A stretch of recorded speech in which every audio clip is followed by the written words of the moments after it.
Some stories don't end when you think they do. Some stories wait in the shadows, patient and unrelenting, until the moment you've finally found peace. And then they return, not to destroy you but to reveal a truth so devastating that it changes everything you thought you knew about your life. 3 years after Raymond Clarke reconciled with his daughter Aaliyah, after Nina's laughter filled the Hyde Park house, after Christopher graduated college and Zoe made varsity and Aiden learned to manage his anxiety, 3 years after Raymond thought he'd finally atoned for his sins, a woman walked into his office on a Tuesday morning and said 5 words that shattered his world all over again. "Your son wants to meet you." Raymond looked up from his desk, confusion clouding his face. "I don't have a son. I only have Aaliyah." The woman, mid-40s, well-dressed, with eyes that held secrets, smiled sadly. "That's what you've believed for 30 years. But Mr. Clarke, Isaiah Turner wasn't just your daughter's husband. He was your son. And he knew it before he died." The documents she laid on Raymond's desk told a story he'd buried so deep that even he had forgotten it existed. A story from before his empire, before his marriage, before he became the man who could afford to forget the choices desperate people make when survival is on the line. Before we dive deeper into this revelation, let us know in the comments where you're watching from. We'd love to hear from you. And if you're new here, click on the subscribe button so you never miss any of our upcoming videos. How does a man discover that the son-in-law he rejected, the man he called unworthy, the husband he refused to meet before he died, was his own flesh and blood? What happened 30 years ago that Raymond Clarke erased from his memory? And how will this truth destroy the fragile peace he's built with the family he thought he'd reclaimed? This isn't just a story about a hidden past. It's about the lies we tell ourselves to survive our own shame. The woman's name was Diane Mitchell, and she was Isaiah Turner's case worker from when he was in foster care. She'd been looking for Raymond Clarke for 17 years, ever since a teenage Isaiah asked her to find his biological father. She'd promised him she would, but by the time she met Raymond, Isaiah was already dead. Now she stood in Raymond's office with a letter Isaiah wrote the week before his fatal accident. A letter he never got to send. A letter that said, "I forgive you for leaving us, but I need you to know the truth before I'm gone." But Isaiah died believing Raymond would never know. And Raymond built a life believing his past would never catch up with him. They were both wrong. 31 years ago, before the empire, before the penthouse, before the man who thought his wealth could solve every problem, there was Ray, a 22-year-old kid from Bronzeville, working 3 jobs and taking night classes at community college. Ray was dating a girl named Simone, beautiful, smart, ambitious like him. They had plans. They were going to build something together. But plans change when you're young and broke and the world keeps punching you in the face. Simone got pregnant. Ray panicked. He was barely keeping himself afloat. How could he take care of a child? He told himself he'd come back when he had money, when he was established, when he could give that child everything. But first he needed to build something. First he needed to become someone. So he left. He moved to Chicago, changed his name from Raymond Walker to Raymond Clarke, his mother's maiden name, and he climbed.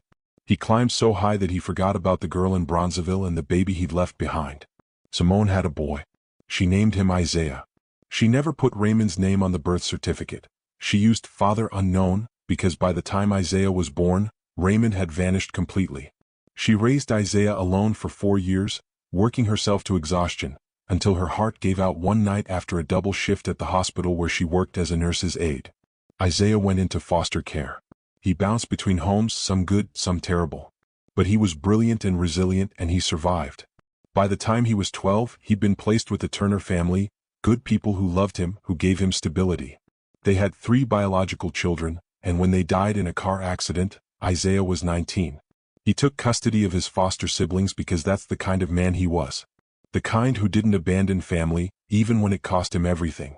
And somewhere in those years, Isaiah found documents. Old letters his mother had saved. An address for Raymond Walker in Bronzeville from 1993. A photograph of a young man who looked just like Isaiah. He hired Diane Mitchell, spent what little money he had trying to trace a man who'd erased his own past.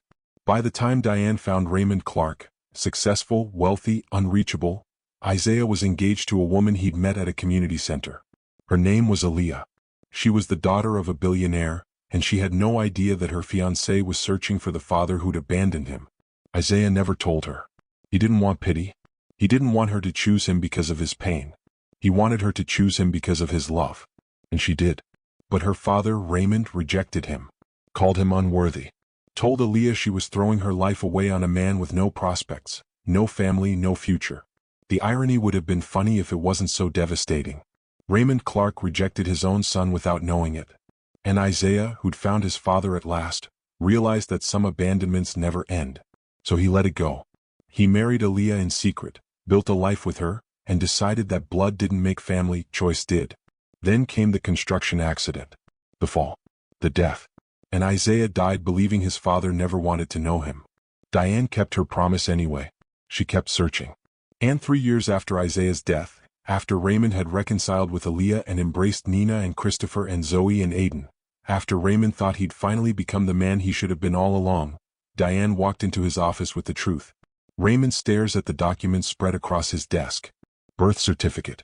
Photographs of Simone, a face he'd buried so deep in his memory that seeing it now feels like drowning. And the letter. Isaiah's letter, written in careful handwriting on lined paper. Raymond picks it up with shaking hands. Diane watches him, silent.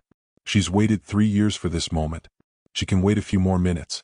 The letter begins, "To the man who gave me life but not his name." Raymond reads, and with every word, his carefully constructed world crumbles. Isaiah writes about Simone, about foster care, about the Turners who saved him. He writes about finding out the truth, about the choice he made not to reveal himself when he met Aaliyah. "I didn't want you to feel obligated," Isaiah wrote.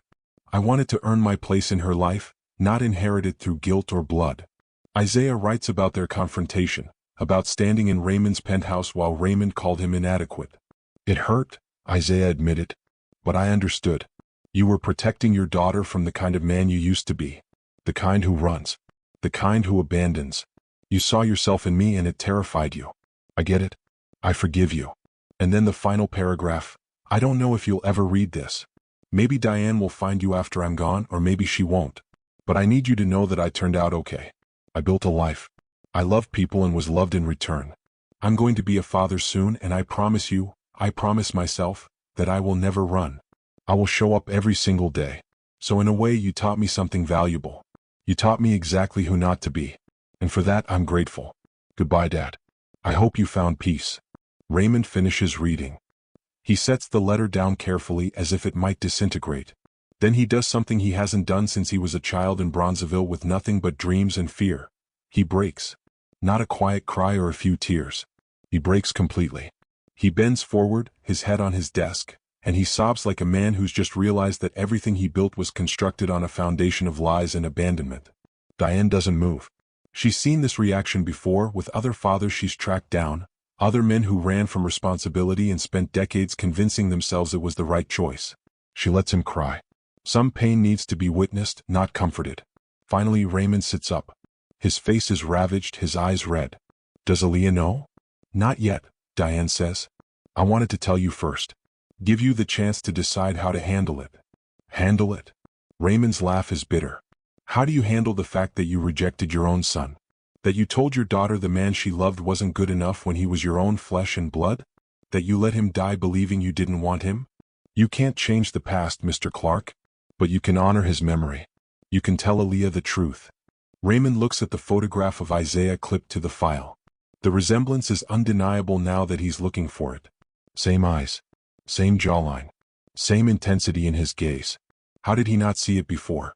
How did he look at this man and not recognize himself? But he knows how. He wasn't looking. He was too busy seeing what he expected to see, a poor man trying to take his daughter. He was too busy projecting his own fears to recognize his own blood. "I need to tell her," Raymond says quietly. "I need to tell Aaliyah tonight. She deserves to know the truth about her husband. About her father. About all of it." Diane nods. She leaves the documents with him and walks to the door. Before she exits, she turns back.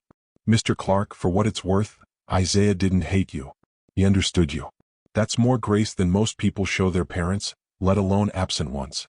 Maybe that's worth remembering when you tell your daughter." Then she's gone and Raymond is alone with the truth. That evening, Raymond sits in the living room of the Hyde Park house. Aaliyah is on her way over for their weekly dinner. Christopher is upstairs helping Zoe with a college essay. Aiden is in the backyard playing with Nina. The house is full of life and laughter, and Raymond is about to detonate a bomb that will shake its foundation. Aaliyah arrives with Thai takeout and a smile. She's been smiling more in the past 3 years. The lines of grief and exhaustion have softened. She looks like herself again, or maybe a better version, one who's learned to carry pain without being crushed by it. "You okay?" she asks immediately. "You look like you've seen a ghost." Raymond sets down his glass of water. His hands are steady now, but it's taken hours to get them there. "Sit down, Aaliyah. We need to talk. And it's going to be hard." The smile fades. She sits, and Raymond sees fear flash across her face. She's learned not to trust sudden serious conversations. They usually mean loss. "Is it your health? Are you sick?" "No. Nothing like that." Raymond pulls out the folder Diane left. "Today a woman came to see me. Her name is Diane Mitchell. She was Isaiah's caseworker when he was in foster care." Aaliyah's brow furrows. "Okay. Why would she come see you?" "Because Isaiah asked her to find someone for him. He asked her to find his biological father." Raymond pauses, meeting his daughter's eyes. "Aaliyah, Isaiah was my son. My biological son from before I met your mother. I didn't know. But he knew. And he never told you." The words hang in the air like smoke. Aaliyah stares at him, processing. Then she shakes her head. "No. That's not possible. Isaiah would have told me. We didn't have secrets. He spent years looking for me. By the time his caseworker tracked me down, he was already engaged to you. He chose not to tell you because he didn't want you to marry him out of obligation or pity. He wanted you to choose him for himself." Raymond slides the folder across to her. Aaliyah opens it with trembling hands. She sees the birth certificate and the letter. She reads Isaiah's handwriting, and Raymond watches her face cycle through emotions: disbelief, shock, anger, grief, understanding. When she finishes reading, she looks up. "You're telling me that when you rejected Isaiah, when you told me he wasn't good enough for our family, you were rejecting your own son?" "I didn't know," Raymond says, his voice breaking. "I swear to you I didn't know. If I had. If you had known what? You would have accepted him? You would have welcomed him into the family?" Aaliyah's voice rises. "Or would you have rejected him anyway because you spent 30 years pretending he didn't exist?" The accusation lands like a physical blow. Raymond has no defense because she's right. He abandoned Isaiah before he was born, and he might have done it again even if he'd known the truth. "I don't know," Raymond admits. "I don't know what I would have done. But I know what I did do. I rejected him. I called him worthless. I told you he'd drag you down. And all the while he knew exactly who I was. He stood in my penthouse and let me insult him, and he never said a word because he had more integrity in his little finger than I've had in my entire life." Aaliyah laughs, but there's no humor in it. "This is insane. Isaiah knew this entire time? He married me knowing that my father was his father? He raised Nina with this secret? He died with this secret. He did it to protect you," Raymond says. "He didn't want you to be caught between us. He didn't want you to have to choose. But I did have to choose." Aaliyah shouts. "You made me choose. And I chose him, and you disowned me, and we lost 5 years because of your pride and his silence." She's crying now, angry tears streaming down her face. "He should have told me. You both should have been honest. Instead, I was married to my half-brother's father and didn't even know it. Do you have any idea how messed up that is?" "I know," Raymond says quietly. "I know, and I'm sorry. I'm so sorry for all of it." Aaliyah sinks back onto the couch, her head in her hands. Upstairs, they can hear Christopher laughing at something Zoe said. Through the window, Nina's shriek of joy as Aiden pushes her on the swing. Life continues, oblivious to the fact that its foundation has just shifted. "Does Christopher know?" Aaliyah asks finally. "Not yet. I wanted to tell you first. He deserves to know. They all do. Isaiah was their brother, but he was also—" She stops, recalculating relationships in her head. "If Isaiah was your son and they're Isaiah's foster siblings, then they're not your biological grandchildren. But they're still family. This doesn't change that. It doesn't change anything about how I feel about them," Raymond agrees. "But they deserve the truth about Isaiah. About where he came from. About the fact that when he took them in, he was 19 years old and completely alone, and I could have helped him if I'd known. If I'd cared. If I'd been a man instead of a coward." The silence between them is heavy with grief, not just for Isaiah, but for all the what-ifs and could-have-beens. What if Raymond had stayed in Bronzeville? What if he'd known about Isaiah? What if Isaiah had told Aaliyah the truth? What if they'd all been honest from the beginning? But you can't build a life on what-ifs. You can only work with what is. What would you do if you discovered your spouse had kept a secret this big? Would you feel betrayed, or would you understand why they stayed silent? Let us know in the comments. 2 weeks after the revelation, the entire family sits around the dining room table. Raymond has called a family meeting and everyone can sense the weight of it. Christopher is home from his job at the Isaiah Turner Foundation. Zoe drove in from her college campus downstate. Aiden sits next to Nina, both of them fidgeting nervously. Aaliyah has barely spoken to Raymond since he told her the truth. She's been processing, grieving, raging against both the father who abandoned his son and the husband who kept secrets.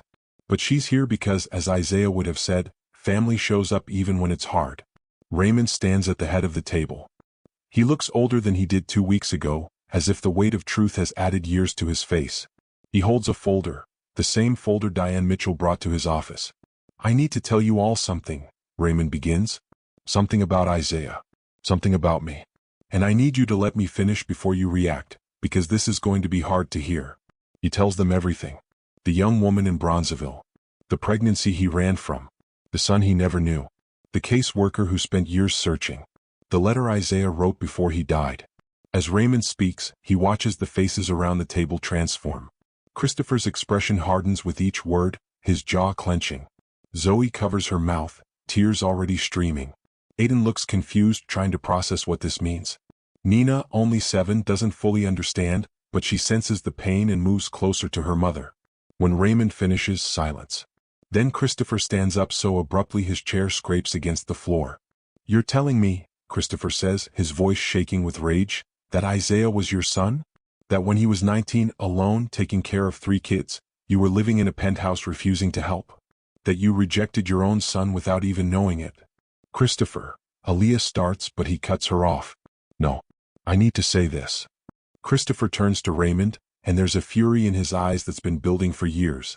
"Isaiah sacrificed everything for us. He gave up college. He gave up his dreams. He worked himself to death, literally to death, making sure we were okay. And you, his biological father, you had all the resources in the world and you did nothing. You were right here in Chicago while he was struggling and you did nothing." "I didn't know," Raymond says, his voice barely above a whisper. "You didn't want to know," Christopher shouts. "You ran away 30 years ago and you just kept running. Even when he married Aaliyah, even when he was standing right in front of you, you couldn't see him. You couldn't see past your own prejudice and pride to recognize your own son." Zoe is sobbing now. Aiden has his arm around her. Aaliyah looks torn between defending her father and agreeing with Christopher. "You're right," Raymond says. "You're absolutely right. I failed him. I failed all of you. And I can't undo that. But I'm here now and I'm telling you the truth and I'm begging, for a chance to honor his memory by being the man he deserved to have as a father." "That's not good enough," Christopher says. But his voice breaks on the last word, and suddenly he's not an angry 20-year-old man anymore. He's the scared teenager who watched his brother die, who inherited a family and had no idea how to keep them together. "He was the best man I ever knew and he deserved better than you. We all deserve better than you." Christopher grabs his jacket and heads for the door. Zoe follows him, still crying. Aiden hesitates, looking between Raymond and the door, then chooses his siblings. The door slams. The house shakes with the force of it. Nina looks up at her mother. "Is Grandpa a bad man?" Aaliyah closes her eyes. "No, baby. He's just a man who made mistakes. Big mistakes." "Can mistakes be fixed?" "I don't know," Aaliyah says honestly. "Sometimes they can. Sometimes they can't. Sometimes all you can do is try to do better." Raymond sits down heavily. He looks at Aaliyah, and there's a brokenness in his face she's never seen before. "I'm losing them. Just like I lost you before. Just like I lost Isaiah without ever having him." "Maybe you need to lose something to understand what it's worth," Aaliyah says. There's no malice in her voice, just exhaustion. "That's what happened with us. You lost me and it forced you to change. Maybe this is what Christopher needs. Space to be angry. Time to process. You can't buy your way out of this one, Dad. You can't throw money at it and make it go away." "I know," Raymond says. "I'm not trying to. I want them to know Isaiah was loved. That he mattered. That his legacy is more than just sacrifice and struggle. He was my son, and even though I didn't know him, even though I failed him, he was my son." Aaliyah picks up the letter Isaiah wrote, reading it again. "He forgave you. Before he even died, he forgave you. He wrote that he understood why you rejected him, that you were protecting me from becoming someone like the man you used to be. That takes an incredible amount of grace." "He was a better man than me," Raymond says. "Yes," Aaliyah agrees. "He was. But maybe that's the point. Maybe the best thing you can do to honor him is to keep trying to become better. Not for redemption or forgiveness, but because that's what he would have done. Isaiah never stopped trying to be better, even when life kept knocking him down. 3 months pass. Christopher hasn't spoken to Raymond. He deleted his number, stopped coming to family dinners, threw himself into his work at the foundation. Zoe tries to play mediator, but Christopher refuses. I can't, he tells her. Every time I look at him, I think about Isaiah working 3 jobs while this man slept in luxury. I can't forgive that. But life has a way of forcing confrontations we're not ready for. It's late January when Raymond gets the call. Christopher has been in a car accident.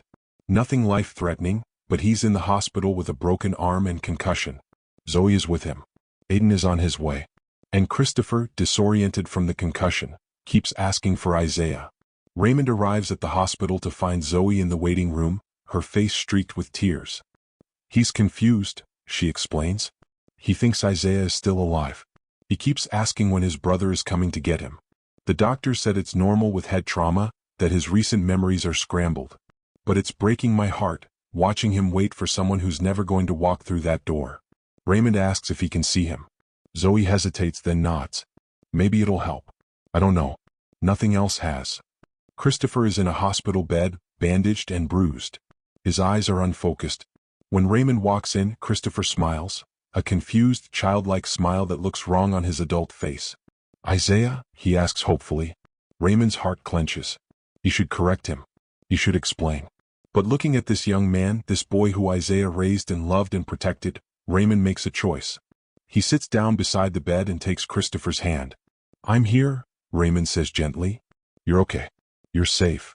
I crashed the car, Christopher says, his words slightly slurred. I'm sorry. I know we can't afford. I know the insurance. Don't worry about that, Raymond says. Just rest. Everything's taken care of. You always take care of us, Christopher says, his eyes filling with tears. You always do. You gave up everything for us and I never even thanked you properly. I should have told you more often. I should have said it every day.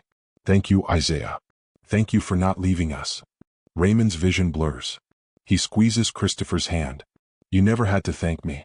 Taking care of you was the greatest privilege of my life. I miss Mom and Dad, Christopher says, regressing further, talking about the Turners. But you made it okay. You made us a family again. You are a family, Raymond says. Nothing will ever change that. Christopher's eyes are closing now, the medication pulling him back under. Love you, big brother. I love you too, Raymond whispers. And he means it even though Christopher isn't talking to him. He means it because Isaiah loved this boy, and Isaiah is a part of Raymond whether he deserves that connection or not. Christopher falls asleep. Raymond sits there for a long time, holding his son's foster brother's hand, crying for the man who should be in this chair instead of him. When he finally emerges, Zoe is waiting. She looks at his face and understands. Thank you, she says quietly, for being who he needed in that moment. I wish I could have been that for Isaiah, Raymond says. Maybe you can't undo the past, Zoe says. But you can honor it. Isaiah spent his whole life building bridges for other people. The foundation he inspired, the family he protected, the work he did in the community, that was his legacy. Maybe your job isn't to be Isaiah. Maybe it's to make sure his work continues. To be the support system he never had. Her words hit Raymond like a revelation. He's been so focused on his guilt, on what he failed to do, that he hasn't thought about what he can still do. Isaiah is gone, but his work isn't finished. The foundation helps kids aging out of foster care, kids like Isaiah, kids who need someone to believe in them. Raymond has resources, connections, influence. He can't bring Isaiah back, but he can make sure no other kid has to struggle the way his son did. Over the next several weeks, as Christopher recovers, Raymond throws himself into expanding the Isaiah Turner Foundation. He doubles its budget. He uses his connections to create partnerships with major corporations, setting up mentorship programs and job placement initiatives. He establishes a scholarship fund specifically for young people who've taken on guardianship of younger siblings. He names it the Isaiah Turner Resilience Scholarship. And he does something else. He starts attending support groups for absent fathers, men trying to reconcile with children they abandoned. He shares his story, all of it, the shame and the regret and the desperate wish that he could go back and make different choices. He becomes a cautionary tale and, eventually, a source of hope. If Raymond Clarke can face his failures and try to do better, maybe others can too. Christopher, once he's recovered and his memories are clear, hears about all of this. Zoe tells him. Aiden tells him. Even Aaliyah tentatively mentions it during a phone call. Christopher doesn't respond. But he doesn't shut them down either.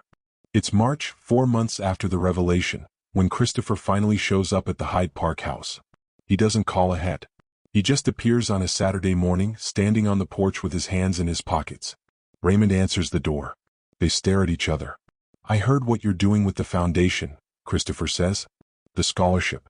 The programs. I should have done it years ago, Raymond says. When Isaiah was alive. When he needed help. Yeah, you should have. Christopher's voice is hard, but there's something else underneath it. Something that sounds almost like acceptance. But you didn't, and we can't change that. Isaiah's gone, and no amount of money or programs brings him back. I know. But, Christopher pauses, choosing his words carefully. He would have wanted this. The scholarships, the mentorship, all of it. He spent his whole life trying to make things easier for kids like us. So if you're going to do this, do it right. Don't half commit. Don't treat it like charity or guilt management. Do it because it matters. I will, Raymond promises. I am. Christopher nods. Then, hesitantly, Zoe told me what happened at the hospital. That I thought you were Isaiah. That you didn't correct me. You needed him in that moment. I was just a stand-in. Maybe, Christopher says. Or maybe you were being the father you should have been all along. I don't know. I'm still angry. I'm still processing all of this. But I'm trying to do what Isaiah would do. He always said anger was a weight you carry yourself, and he was right. So I'm here. I'm trying. I can't promise I'll forgive you. But I can promise I'll show up. That's all I'm asking, Raymond says. They don't hug. They don't have a tearful reconciliation. But Christopher comes inside and he sits at the table with Nina and Zoe and Aiden and Aaliyah, and they eat breakfast together. It's awkward and stilted, but it's a start. And sometimes a start is enough. Life happened next. Complicated, messy, beautiful life. Raymond Clarke didn't get the Hollywood ending where everyone forgave him and the past disappeared. He got something harder and more real. The slow, difficult work of earning back trust he'd lost before he even knew it existed. The Isaiah Turner Foundation flourished. Within 2 years, it was serving over 500 young people across Chicago. Christopher became its executive director, and he ran it with the same fierce dedication his brother had shown. He named conference rooms after the Turners, the foster parents who'd given Isaiah stability. He put Isaiah's picture in the lobby with a quote, "Family isn't who you're born to. It's who shows up." Raymond funded it all, but he didn't try to control it. He learned, finally, to support without dominating. To give without demanding credit. To help because it was right, not because it made him feel better about his failures. Aaliyah completed her master's degree and started working with the foundation too. She carried forward Isaiah's belief that every kid deserved a chance, that circumstance didn't determine destiny. And she told Nina stories about her father, not just the tragedy of his death but the triumph of his life. Nina grew up knowing her father was a hero. Not because he was wealthy or famous, but because he showed up every day. Because he loved without conditions. Because he built something lasting out of sacrifice and determination. And Raymond? Raymond learned to live with the knowledge that some mistakes can't be fixed, only honored. He couldn't give Isaiah the childhood he deserved or the support he needed. But he could make sure Isaiah's life meant something beyond struggle. He could build on the foundation his son created, even if he did it 30 years too late. 3 years after the revelation, Raymond stands at Isaiah's grave again. But this time he's not alone. Christopher is there, and Zoe and Aiden. Aaliyah and Nina. They've come for Isaiah's birthday, what would have been his 35th. They don't do anything elaborate. They bring flowers. They tell stories. Christopher talks about the scholarship recipients, how many kids they've helped. Aiden reads a letter from a young man who aged out of foster care and found support through Isaiah's legacy. Raymond listens and he realizes something. Isaiah's impact didn't die with him. It multiplied. Every kid the foundation helps, every family they support, every young person who gets a chance because of Isaiah's vision, that's Isaiah still showing up. Still refusing to leave people behind. He won't just live on through Nina or through us, Raymond says quietly. He'll live on through every person we help in his name. That's immortality.